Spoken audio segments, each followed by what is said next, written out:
We will start shortly.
Molweni bantu basekhaya.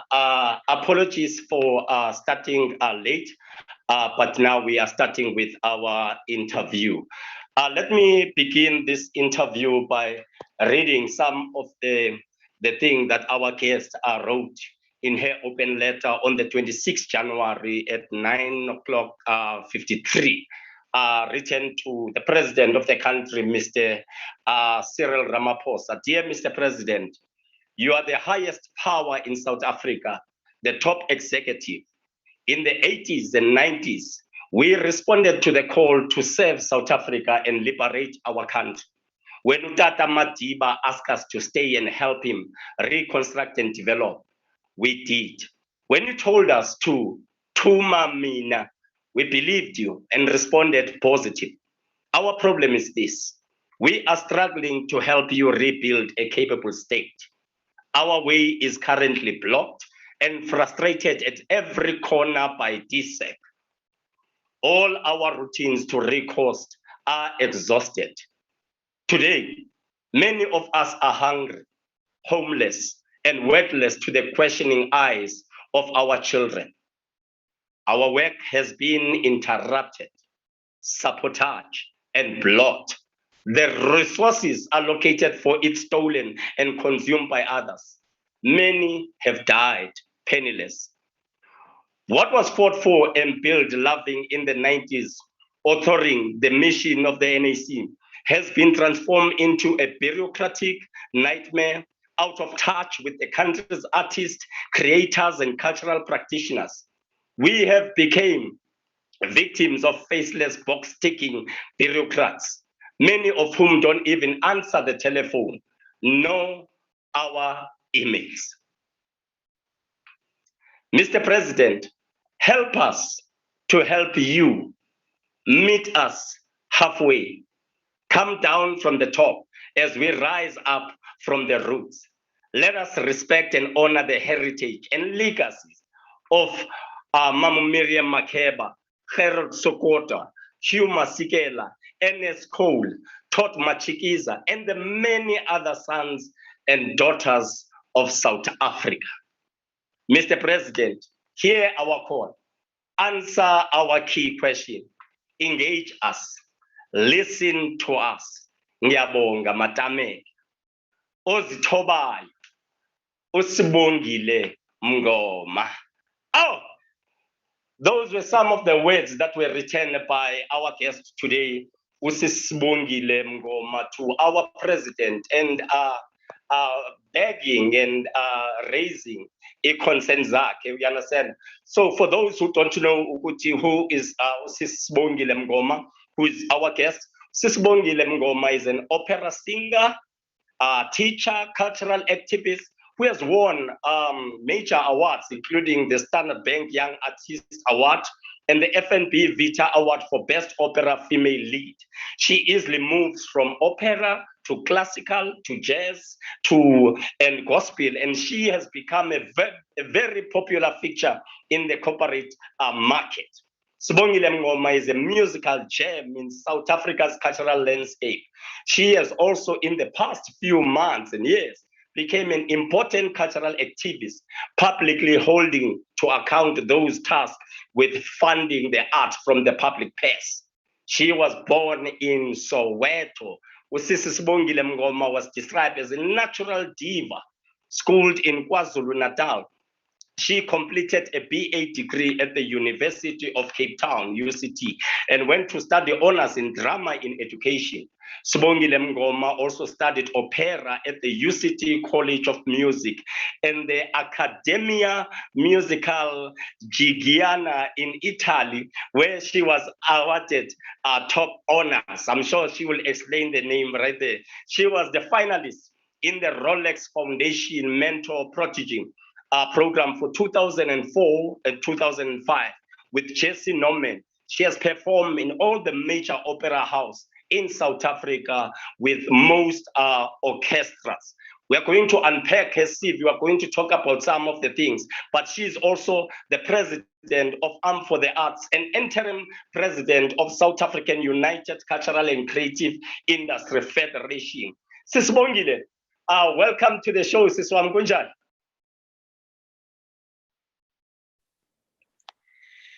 Sanbonani, hello. Sawubona Thami, ngiyaphila kunjani? I'm good.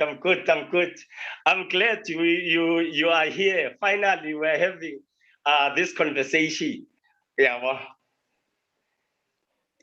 Thank you for having me, and I'm glad to be here too.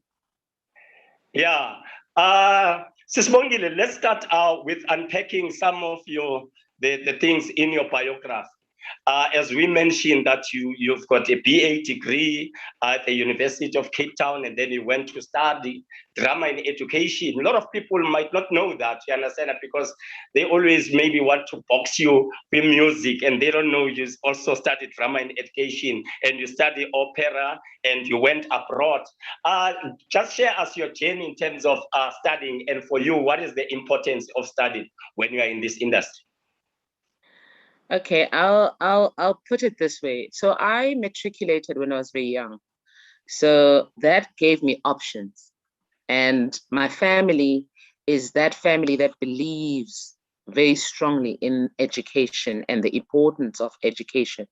So I always say I only discovered later on in life that I was homeschooled in school, because I would go to class like all kids, and I would be taken to the principal's office to be extra schooled. So that for me is what I would describe as homeschooling, but inside the system, because then I could still function like a normal child, but be afforded the privilege of being a homeschool child. So by the time I matriculated, my interest in gaining knowledge had been piqued. And I just wanted to know as much as I can about everything, you know. And I always felt like there's a restriction somehow when you're in matric or when you're in high school to say you need to go with this stream or that stream. And I wanted to learn history. I wanted to learn economics. I wanted to learn mathematics. But you know how our system worked. You just had to choose one and go with it. So because I loved words, I ended up doing the human sciences. So I did a history, biology, and biblical studies. So when I got to university, I did my first year BProc at the University of Zululand. That's where I started, because straight after matric, I went to study law. I didn't go and study music or drama or anything. So after that, then I went to UCT, where I enrolled for a BA law degree, and that is where I eventually changed it to major in drama and Greek and Roman literature and thought.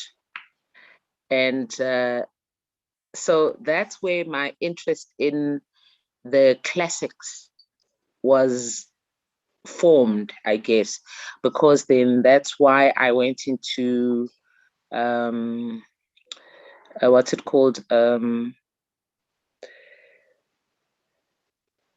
Drama in education and community theater. That was the study that I did in honors. So sorry, I'm just being disturbed because I'm on my phone. It keeps flashing and doing funny things, and I keep losing my train of thought. Forgive me there. So yeah, I studied a lot of things, and I even went back in 2008 to UCT to study LLB, but I didn't finish. It just wasn't working out. It was the environment was not conducive for someone like me who is used to learning easily. The system had changed so much, and the push was for those who could pay for themselves to stay for as long as possible, so make their journey as difficult as possible.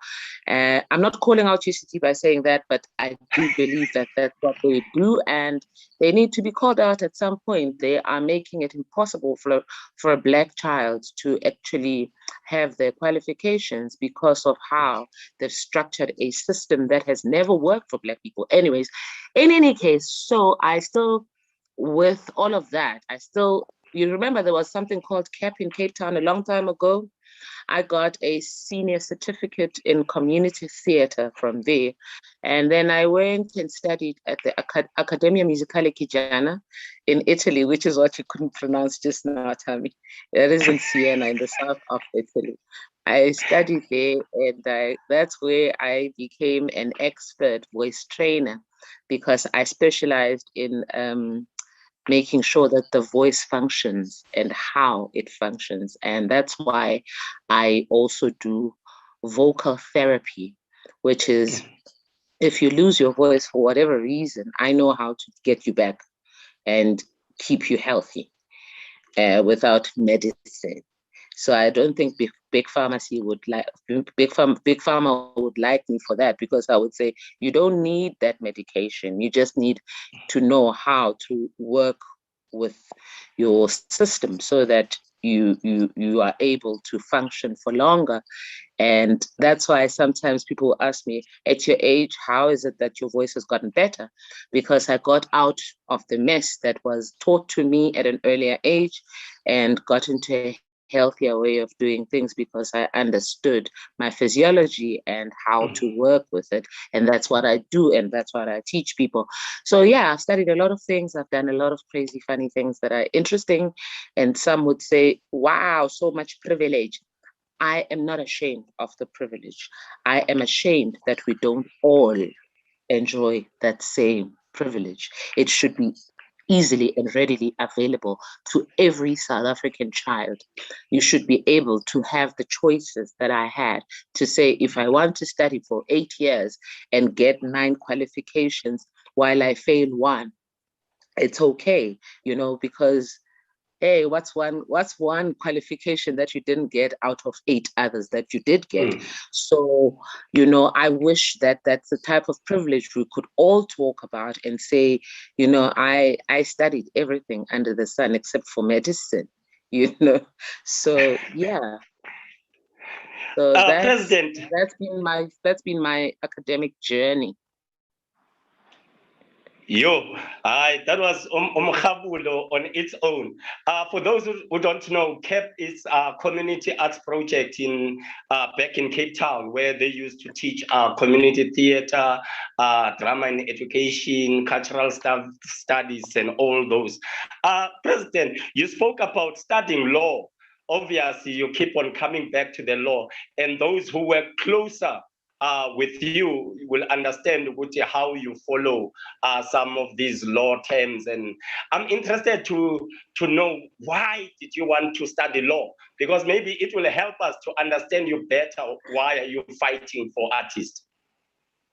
I've always wanted to be a lawyer. You know, when I was 15 years old, my house was burnt down by a relative. So after that house was burnt down and the police didn't do their job, something inside me woke up, and I just didn't want to fight physically with somebody. I wanted justice to be done. And I said, then I made a decision then that I would become a lawyer just to get justice for us, for that house that was burned, and we never got any justice. And we lost everything. I just remember I had some really beautiful new clothes that I didn't take with me because we went on holiday and we came back and the house was burning. So I just remember thinking, my beautiful clothes. Now I was in boarding school, so your beautiful clothes meant when you get to boarding school, you're that kid that has got nice new clothes. And because we're from Joburg and our boarding school was in KZN, you know, all those Joburg kids that always had the latest fashion. So when I get home and my clothes are burnt, can you imagine? Now you're thinking, how the heck am I going to survive this? So I decided to become a lawyer because my sense of justice was shaken, And so ever since then, every time I see something going wrong and I'm not seeing recourse, I'm not seeing consequences, I'm not seeing responsibility, the first thing I want to do is to say, hey, surely there's got to be something that can be done about this. And that is why I will always fight for artists, because I feel like, you know, artists need to know that it's not just that justice needs to be done, but it's also that they do have rights. And sometimes I don't know if artists get that they have rights and they should fight for their rights, or at least insist on their rights. Wow, President, we are going to come back and unpack some of the things that you've raised. You also was part 2004 and 2005 of Rolex Foundation Mentor Protege. I once attended one when it was Baxter. For those upcoming artists and those who might not know, can you give us a little brief, what were you doing there and how it has shaped you as an artist? Okay, so as the program is called Mentor Protege Program, it's literally you take a young person and you pair them with an experienced and well-established artist so that they can take them through the paces of how the industry works and what they need to survive. And I worked with Jesse Norman in France for 2 months, and in that time, the biggest thing that I took, my biggest take out of that engagement with her was that I don't want to die and nobody remembers me. I just, you know, because I remember we had this conversation this one day and she said, what is the one thing that you would hate to happen to you? And I said, I would hate to die and people forget that I lived. I would want to leave a legacy that is meaningful and has shaped and helped somebody. And so that period, that mentorship is what framed my thinking from just wanting to sing and get paid and get a little bit of spotlight and all of that, because I never wanted fame. I just wanted people to know that I can sing so that I can get the roles that I like and do that and get paid for that. And for the rest, leave me out of it. And that's why I never wanted anything that put too much spotlight on me. And yeah, so my take from Jesse was, I just want to make a difference, enough difference in somebody's life that for generations to come, everyone will say, that is actually what Sibongile Mngoma did. If I was pioneering for South African opera singers, that should be remembered. It can never be written out of history, you know? And I've always felt like the reason why I answered like that is because I felt like I was being written out of that part of the history. I was pioneering in that space. And suddenly other people were now being put out there as the first of and this and this. And I'm like, no, it's not. We were there before you and we've been doing this and we are still doing it. So don't write us out of history and don't kill us before we did. So, so that is what came out of that interaction with Jesse Norman, the need to fight for your place in history, the need to not just be remembered as a pretty face or a pretty voice, but to be remembered as somebody who had substance. Tell me, how do you feel in terms of mentorship when it comes into South Africa, you know, because we've got so many experienced elderly people who are in powerful position, and yet you've got young people that are coming up. Do you think we are doing enough in terms of mentorship, or the way we are doing mentorship in South Africa is not really boosting the young ones? What is your take? Okay, I think what I'm about to say is probably going to get me into a lot of trouble with a lot of people who believe that they are mentoring young people. We don't have mentorship in the cultural and creative space in South Africa. We have cloning. People clone themselves in young people. Now, mentorship is bringing out the best out of a young person. And I don't believe we have that in this country. We are constantly trying to create ourselves in our young people. That is not mentorship. In fact, that is abusive.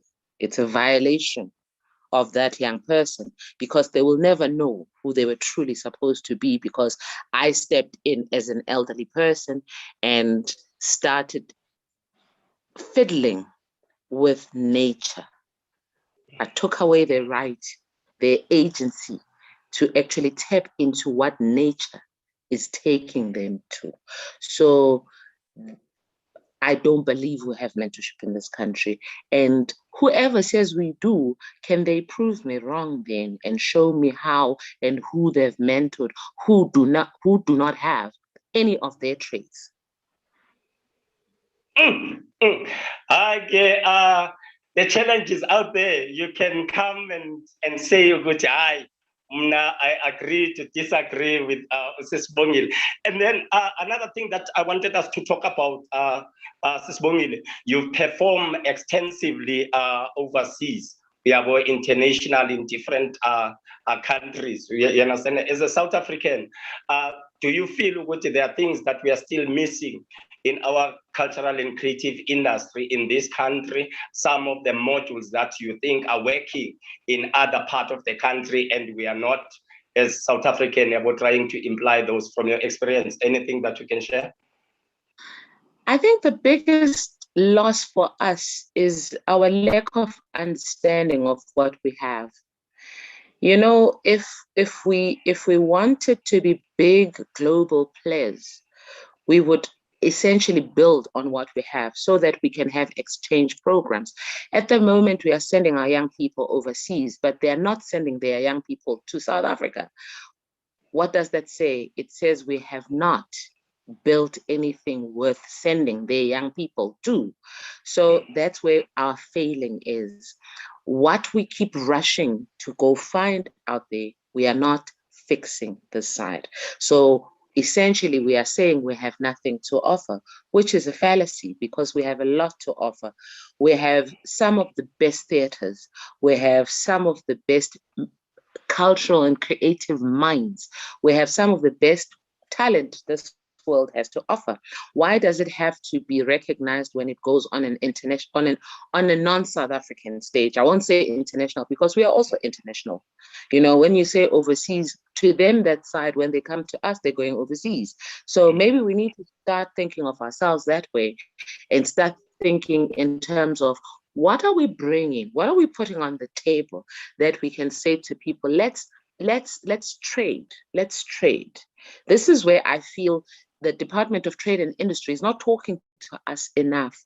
The trade and industry of the cultural and creative industries lies at DTI.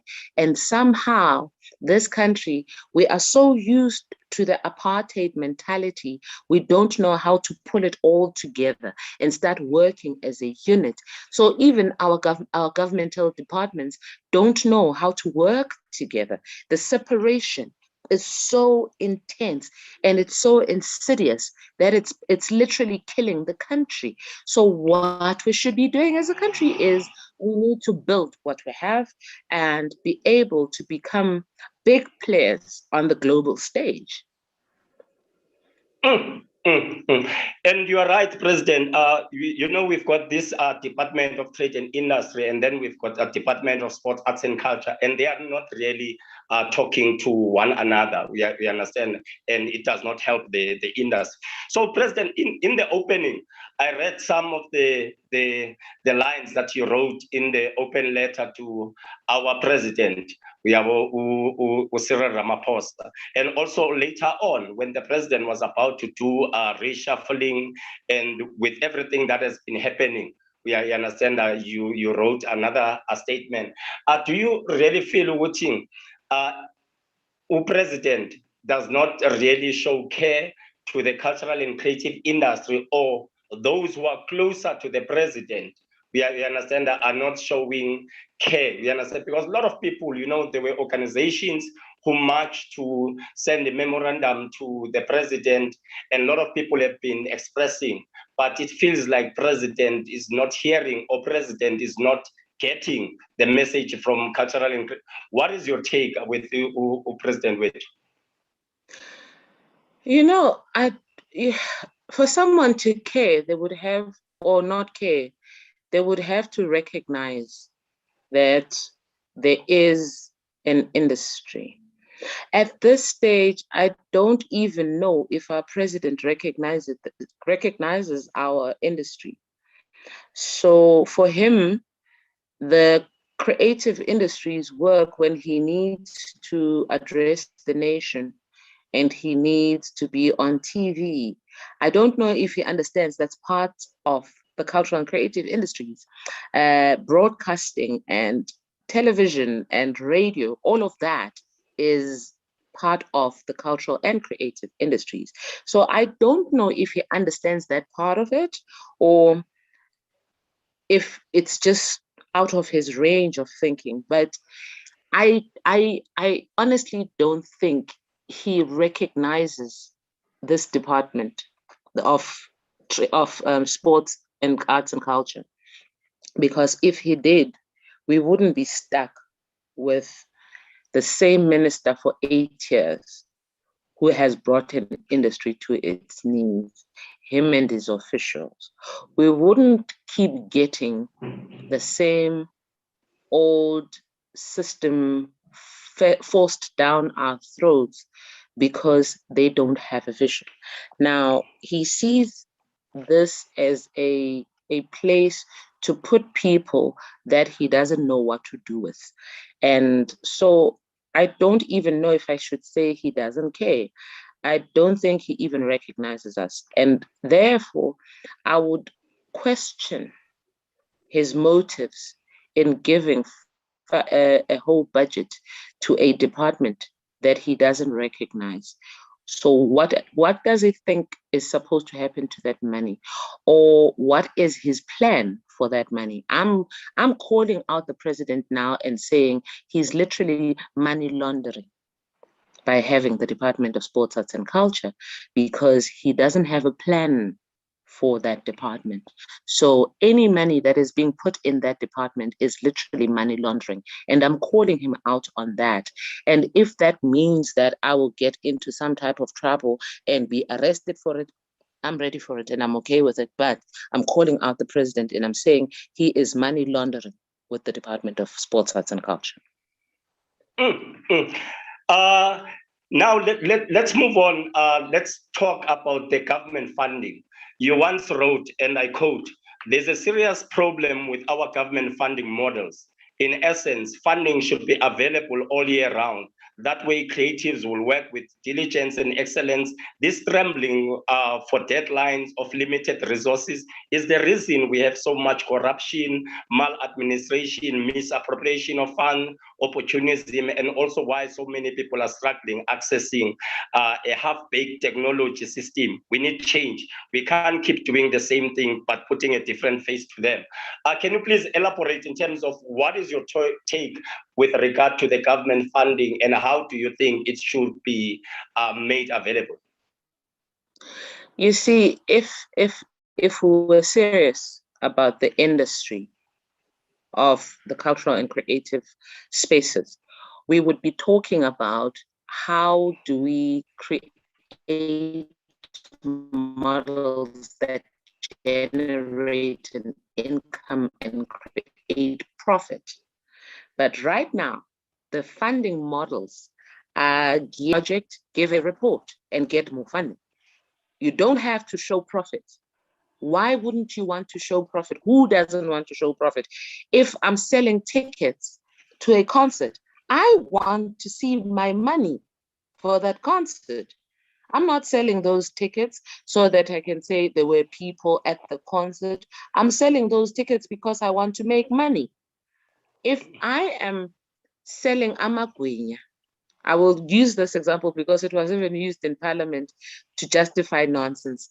So if I'm selling amagwinya so that I can make a profit, and then tomorrow I can still have more ingredients so that I can make more amagwinya.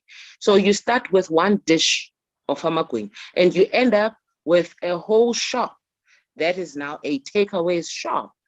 Now, with the arts and with the cultural and creative industries, what is happening is that the funding model says, don't have anything bigger than this one project at a time mentality.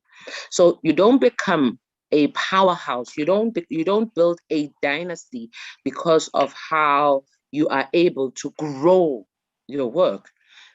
You keep going back hat in hand, begging for enough money to put on a half-baked production, because to put on excellence, you need to put in money.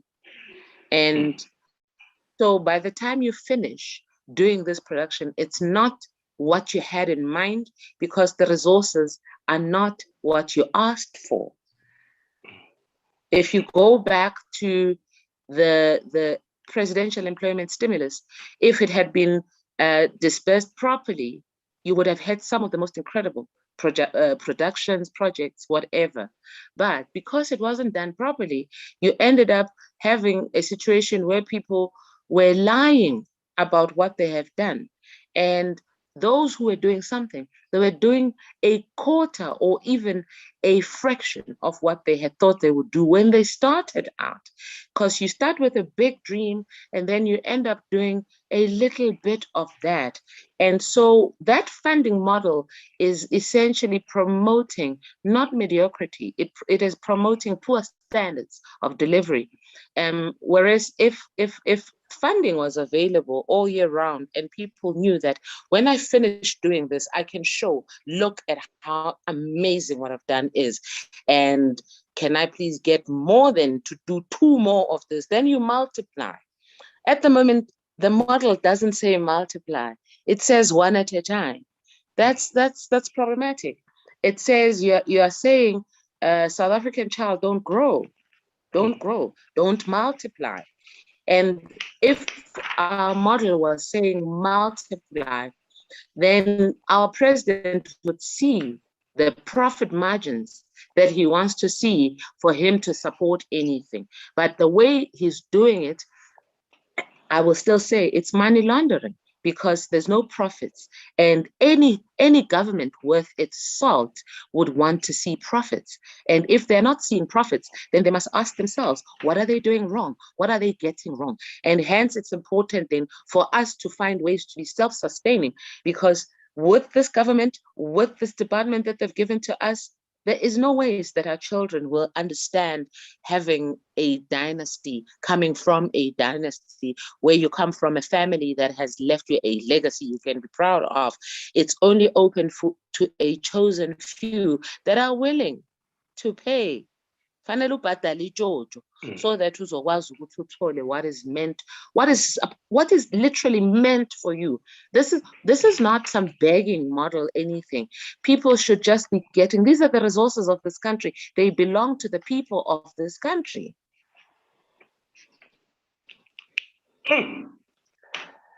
Hi, Kubo. And then let's talk about the 23th of February. You understand that whereby you made a public announcement on Facebook where you said on 1st of March, Sibongile Mngoma will be at the NAC. On the 6th of March, I'll be at National Film and Vita Foundation. On 12th of March, I'll be at SAMRO. On 15th March, I'll be at TSEC, not as a president of any organization or federation, but as an artist. I'll be each point from 9 o'clock until I get the result. And then we know, Uguti, that NAC meeting that was meant to be finished before you can visit the next station, it took about 60 days. And I think everyone who wants to understand, because you've been posting, you understand, in every meeting that was held, it was available for public. You know, almost every day you keep on communicating what is happening out there. So we won't speak about what people know that is out there, but I'm also interested, how did the whole thing, you understand, from that announcement has affected you personally, emotionally, physically and stuff? Because I know you slept at NAC for 60 days prior to that. I'm sure there are relationships that were messed up. You understand? Some people started to call you names. You understand that when you disagree. But I'm interested, after you've made that announcement and after let's start with the NAC experience, the 60 days, you understand that emotionally, physically, how it has affected you and how you dealt with it. Emotionally, it takes it out of you, because you sort of become like the figurehead and people expect you to be strong for them. And nobody's asking who's strong for you. And nobody's offering to be strong for you. Nobody's standing in the gap for you. So you learn to isolate yourself before they isolate you.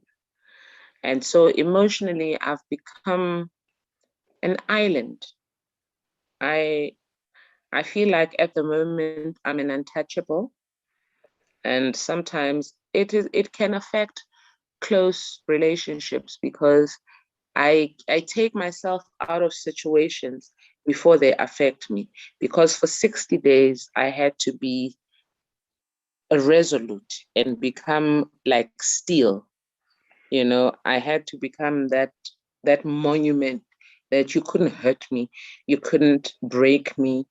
As I always say, a backbone of steel, but it also had to be, the skin had to be that.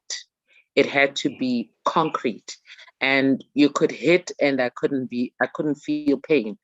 And so that has been my emotional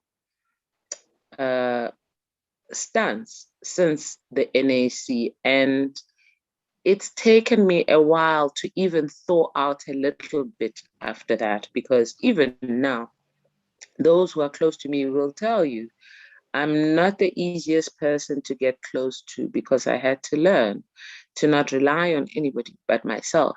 I was surrounded by a lot of people, but I was by myself. As I said, I'm going in alone as an individual. Whoever joined me as themselves on their own. And so I did not become a part of a community. I went there to do a job, and I couldn't become emotional about doing that job. I had to be if I have to use a term. I had to be taikoperach about it and become that person that is not easily swayed, not easily moved. You can't touch me. You cannot shake me. I can't be upset by it. You know, get to women are so fragile and baba hurt and they cry. Mina, I had to teach myself not to cry. I had to become that girl.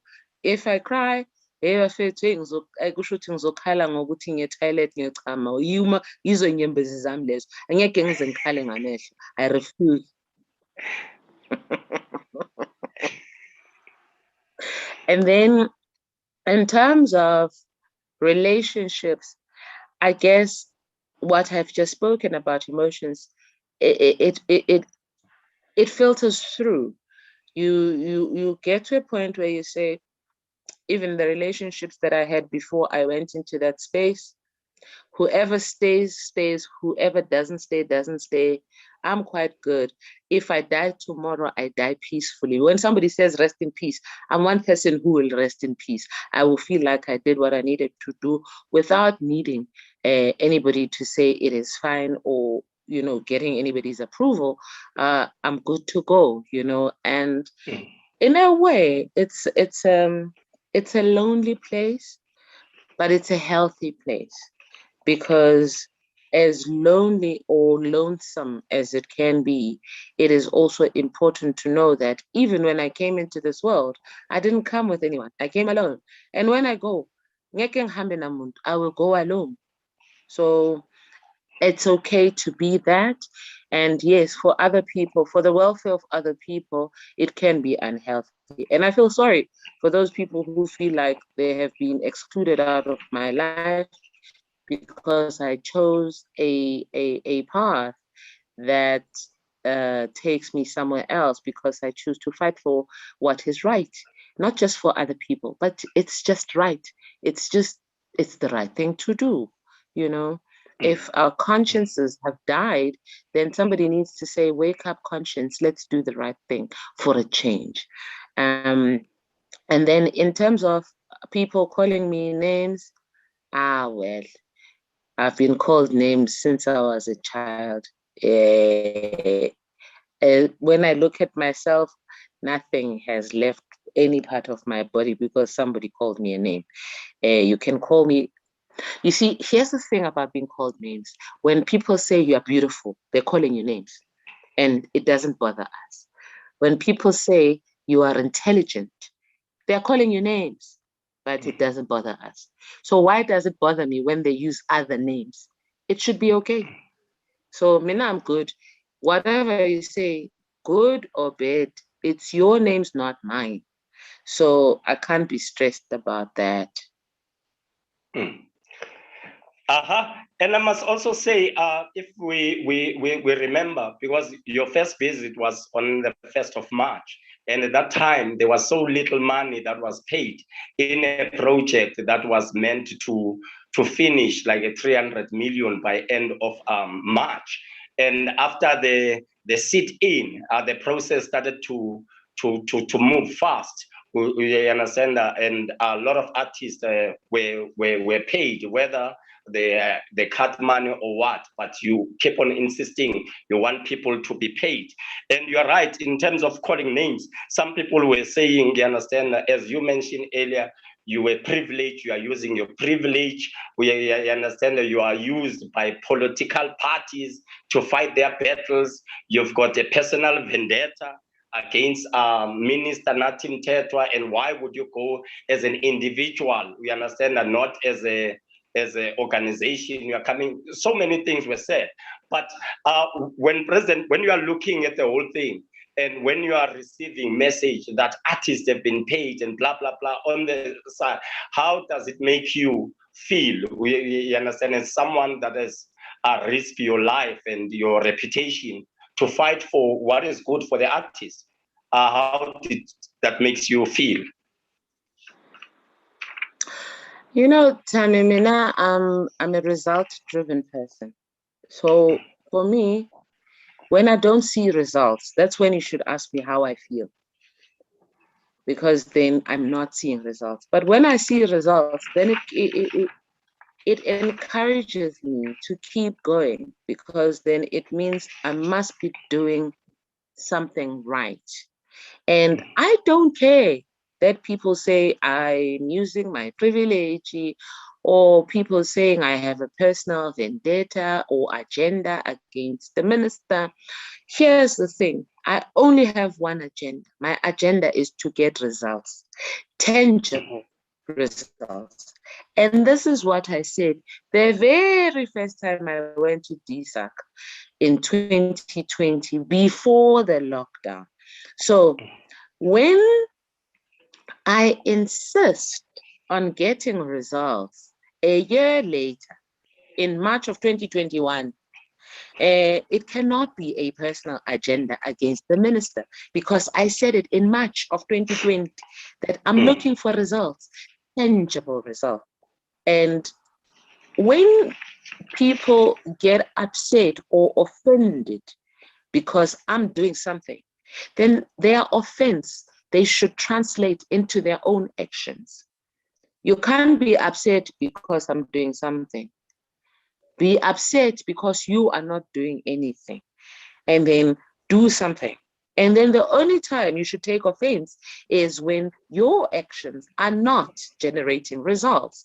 But don't be upset with someone who's doing something that benefits you, because a lot of those people who are insulting me got paid their best money. In fact, not a lot of them, all of them.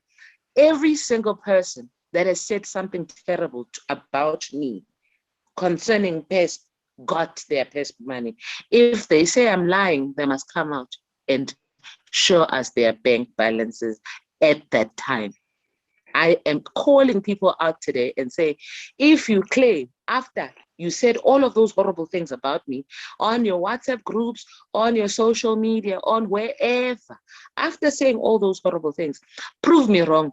Were you not one of the people who got that money? So all of them got their money. I'm the only person who didn't get pest money. I'm the only person. The person that everybody was swearing at is the one person who did not get any money from the NAC. And I stayed there for 60 days. I never left. Other people could come and go. Other people could go out of the building. I couldn't even walk outside. I was just there in that building, sleeping on that floor, making sure that every time they came out, my question was, have you paid people? And then the same people who are being paid will then turn around and call me names. Well, good for them. I hope that it makes them richer to call me names. But for me, I'm happier when I see results. I just want results. And I still feel it's not enough, because even now the process has not been completed. And that's why we still have a case with the public protector against the National Arts Council, because that money is still not, that process is still not completed. President, as we said, we were talking about that 23 February. And then you went to DSAC. I think you had 2 meetings with some of the management or representative from Arm for the Arts in 2020. And you've been trying to engage with them. And then you also paid a visit at the DSAC, you understand, with Abahlali during that time. And you've been publicly calling for, this time I always call it wrong, you will correct me, the overhaul DSAC. It is Overhaul. Can you please elaborate, you understand? Because a lot of people have been trying to engage with that department, you understand, and they feel what the department is not assisting, and they assisted the few, and those few that are assisted, they will be praise singers of the department because they are getting something while many artists are not benefiting anything. Can you unpack that for us? Okay, so you have people who have been working for DSAC or DAC or whichever formulation it has been over the past 27 years. And they have figured out how to work a system and how to breach the system and how to block people out of the system and how to frustrate artists. I mean, I know of one guy who sits with finalized proposals that have even been signed for payment. And if you don't know him, and if you don't know how to be nice to him, your project will be sitting on his desk unpaid. I know this guy by name. And if I'm asked, I'm ready to come out and say, so and so is that guy who doesn't pay people. So if you have someone like that in a department like the Department of Sports, Arts and Culture, if you have one person like that, in a building that is 11 floors high, how many of those do you think you have? And they've been there for a long time. So they know what they're doing. They've been in that system for so long.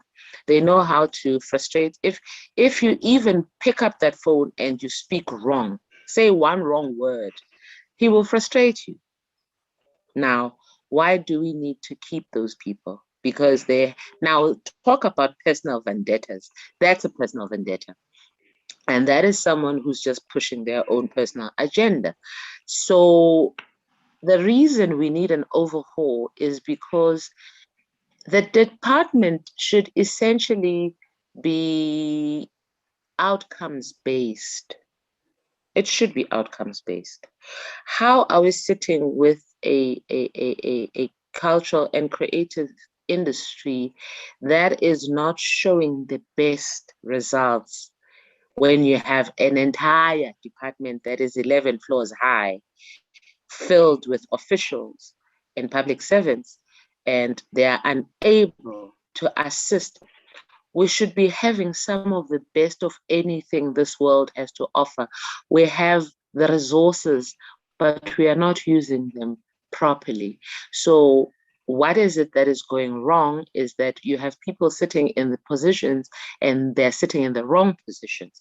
So take them out of those positions and put in place the right people that will assist the industry to grow, make it an actual industry. It shouldn't just be a term to say industries. It should be an industry because it generates an income and it generates profit, not only for the industry itself, but for the country. And it should be an industry that is ambassadorial for South Africa to the rest of the world. And that should be intentional. It should be deliberate about that. But we are not. For instance, take the case of Jerusalem. Chaisa, Tati case Lion King, Chaisa, Tati case Ladies Make Black Mambazo, Chaisa, Huma Sikela, Chaisa, Miriam Makeba, Chaisa, Nelson Mandela, Chaisa. Nothing is deliberate. We are not consciously taking what we have and putting it out there by using the cultural and creative industries, which is the one vehicle we have to put South Africa on the global map. What is the one thing that is that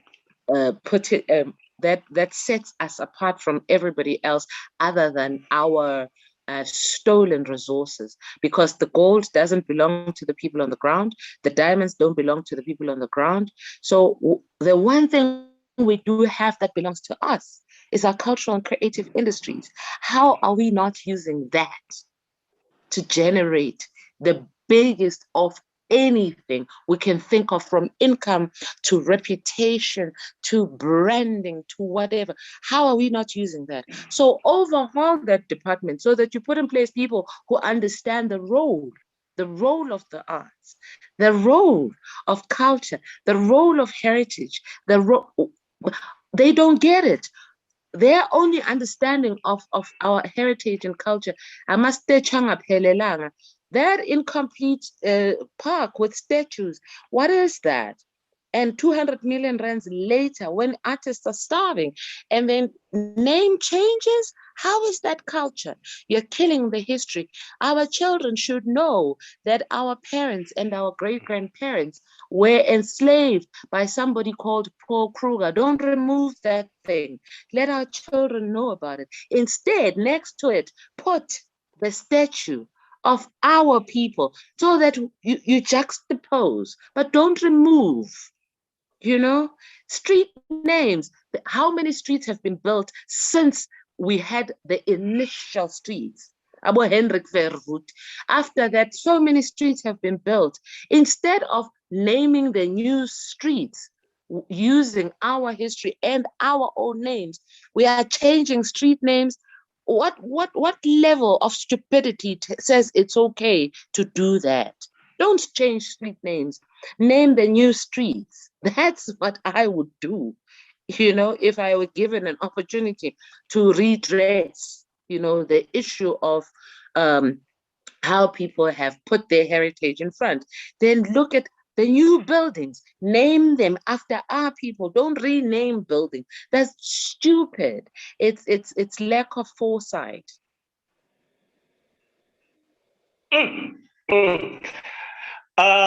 And then my next question, on the 13th of August, 2021, you also paid visit to SAMRO. A lot of people in this country, especially in the music industry, have been complaining about SAMRO. For those who did not follow the live videos, here are the 12 questions that were posed to SAMRO management. One, what is the core business of SAMRO? 2, are you successful in the core business of SAMRO? 3, explain the law that says artists can only claim their money over a limited time. 4, what happens to the unclaimed money? 5, why collect the money if you don't plan on giving it to its rightful owners? 6, what happened to the Dubai debacle? 7, anyone arrested for it? 8, was the money recovered? 9, what is the purpose of Concert SA? 10, how many artists have benefited from it? 11, what is the role for the competition? 12, what is the sustainable plan to benefit artists and not just SAMRO? So those questions, as you see, they are broad in terms of the industry. They are not like personally based and it's for benefit. And I remember prior paying that visit, there were a lot of people similar to NAC. You understand, we're trying to discourage you not to go. We understand, to say it's closed and blah, blah, blah. And you went, you had that meeting, it was made publicly. We understand on for the arts page, whereby everyone can experience what was discussed. How did you feel? Because you remember, you made this thing on the 23rd of February. So we are just unpacking some of the institutions that you visited. So how did you feel about the visit from SAMRO? You know, for me, it's not even about the feeling more than the constant questions to myself. Are we achieving anything? Every time we go into these spaces, are we achieving anything? Feelings, I can't deal with them. It's by the way, it's like breathing. I can't be stressing about how I feel, but I'm more interested in, are we getting results? How is our progress? So in terms of SAMRO, we had a very fruitful, productive meeting. And I've received responses.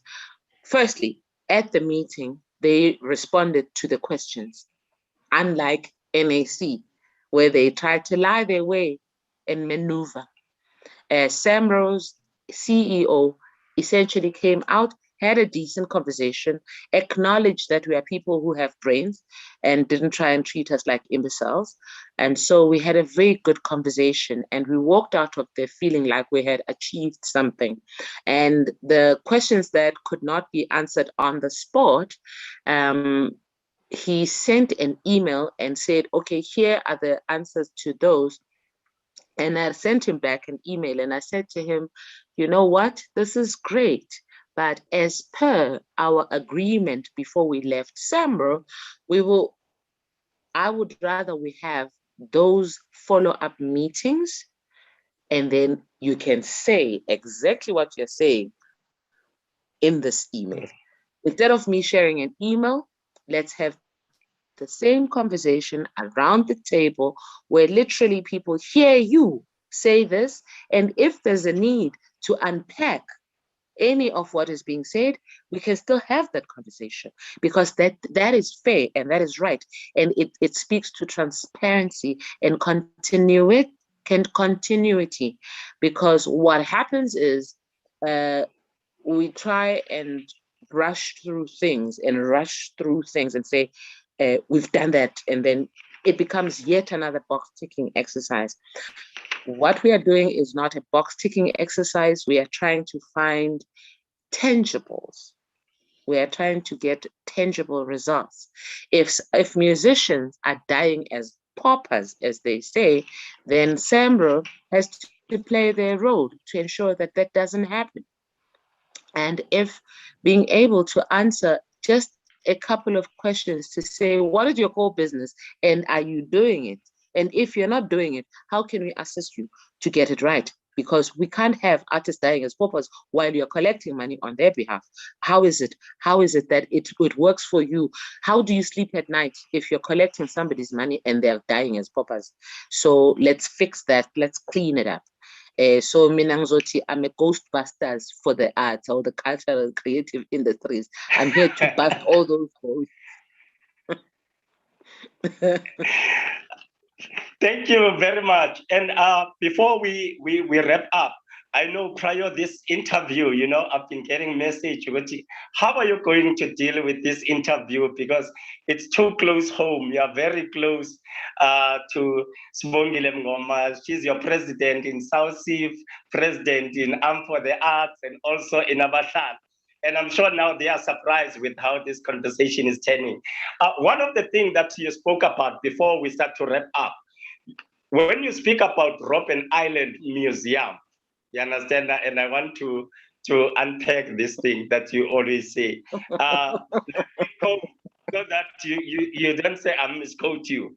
Seeing as the government has failed to look after Robben Island as a heritage site, how about they use it as a retirement village for all the politicians from all over Africa? That way they can have their own country. Elaborate.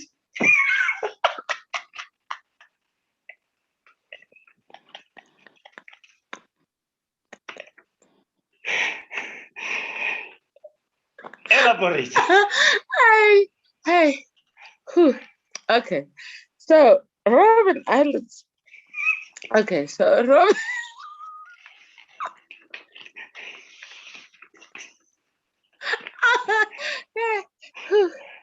Okay. All right. So Robben Island was used as a jail for people who were undesirables. And I think we can all agree that politicians are undesirables, especially corrupt politicians. So let's take them to their place of undesirability and make it their own village and country. They can have borders, they can have their own banks, they can have their own whatever, and they can steal from each other and see how that feels. Because, you know, when they steal from us, then it's okay. So when they have their own country called Robben Island for undesirables, then they will understand what it feels like to steal from each other, because I don't think they get it. So I think they should go there. And once they move there, they shouldn't be allowed to leave. They should stay there. So it becomes like proper retirement village. They can't come back here. They can't go back to their countries. They must stay there. So, you know, all these people who are causing mess, they must just go there.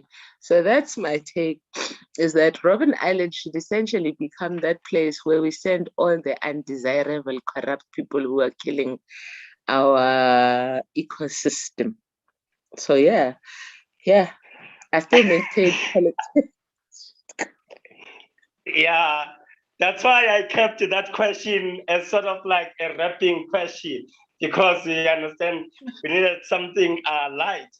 From myself, Thami, you understand, I've worked with you very close in terms, as I said, as the president of for the Arts, president of SAUCCIF, and also Abahlali Movement Drive. And I can see the passion of law and you understanding the law, and passionate about mentorship, you know, because in every leaders that you work with, you always encourage them. You understand? You don't like to be seen upfront all the time. A lot of people might not know that. We understand sometimes when we pitch ideas, we understand that you find a platform of raising them. We understand that you don't look down on other people, even when the new leaders are coming up in for the Arts. You always listen and try to engage. And in that 60 days at the NAC, you almost engage everyone that was there. You knew where they are coming from. You knew about their ups and downs. You understand that you were speaking to everyone. You can tell the story of those artists that joined you. You understand that, and we hardly find leaders like that. And sometimes we want to praise people when they leave. We understand that, and not praise them while they are still alive. To say, Guti, you are doing amazing work.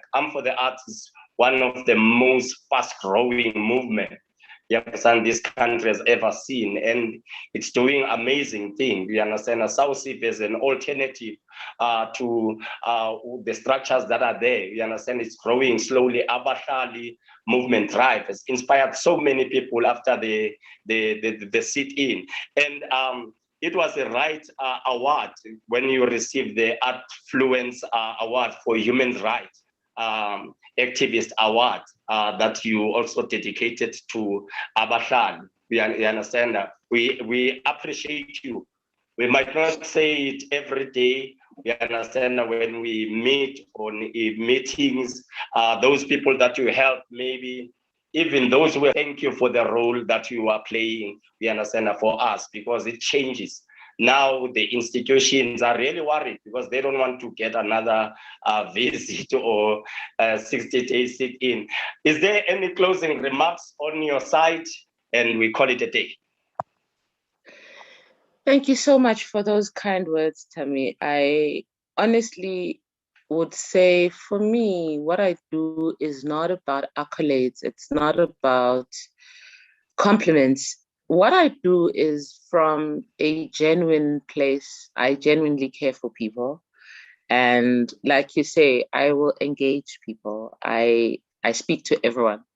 I don't have a sense of superiority to anybody. I feel that if I'm encountering you, if I'm sitting with you for 60 days, how do I walk out of there not knowing your name and where you come from and what you're about? So it's important to me as a person, not as anything, but as a person, generally. I always want to know, who are you? Where do you come from? Do you have siblings? You know, I like to have those conversations.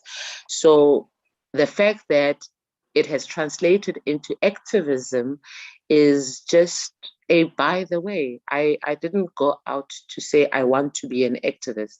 I've always just been, I'm just a ghostbuster for the cultural and creative industries. I'll go out there and be like, nah, nah, nah, nah, Ghostbusters. That's me. That's just how I think. That's how I react to things. I am very easily touched by the plight of others. When somebody is struggling, it doesn't matter with what. If there's a way I can assist, I'll find a way to assist, including giving my last. I'm just that person. I'll take my last fiber and give it to someone if they're struggling, because I don't like seeing suffering. I believe in justice. I believe in doing what is right. I believe in looking after people. And that's why at the NAC, if you remember, I made sure that people had 3 square meals a day. Some people got there. I think some people came there because they heard people are eating, there's food throughout the day, you know. So that's just the way I'm built. I like looking after people, not because I want people to praise me, but because it's just the way I am. And I'm glad that you acknowledge my role, and other people have acknowledged my role in bringing people together at the NAC, because, you know, sometimes we rewrite history and we start putting people, what is it? You apportion the credit to the wrong person. I initiated the sit-in at the NAC. Anybody who says anything different is rewriting history. And for me, your closing remarks reminded me to say that I'm asking that we don't rewrite this part of history. Whatever I'm doing at this moment, I started I'm for the arts. I push to keep for the arts alive. When I feel like it starts dragging its feet one way or the other, I push to keep it alive. So it's important for me that whatever else happens, when I leave this side, I don't want people rewriting that history. That is my legacy for my generations. My children need to know, my great-grandchildren need to know that I'm that woman who did that. I'm that mother who cared enough. I would hate for the narrative to change and it becomes a story of some man did this when it was me, a woman. Women have it hard enough in this country without rewriting history and writing them out of history. It's a problem that we cannot allow to continue to happen. So as a final parting word, I guess, if I have to fight for anything now, it would be to ensure that this part of history is not rewritten. And to that end, I am writing a book. Because I want to make sure that I capture my own story so that nobody else can tell it any differently, because that's the problem. We've been raised to be humble because somebody needed to benefit from our humility by making us feel like when we are proud of who we are, then we are not humble enough. I don't need to be humble. I need to do the right things all the time, and I need to get results all the time. So yes, I'm writing that book. And thank you for having me on your platform. Wow, we're looking forward to read your book. And I must also say, after the sit-in, there are a lot of good stories with the artists that were there. And I must also state that the Creative Passport, which is a registered entity with 5 of the artists who were part of the sit-in, where we met together, we sort of like engaged, and we felt good. We needed to collaborate and form a company. Amongst the members, it's Slovo, who is a visual artist. It's Tepo from Mpumalanga, passionate about public art and other things. Yul Hetman from Joburg, myself, Apakama Ulwetisoko, that we felt. And there are so many artists what do collaboration. There are songs that are coming out of that group, and maybe one day we will share. But from me, Thami, akaMbongo, Mngoma, ndiyabulela for joining us, and keep encouraging people to subscribe to our channel. From me, I'm out. Thank you very much.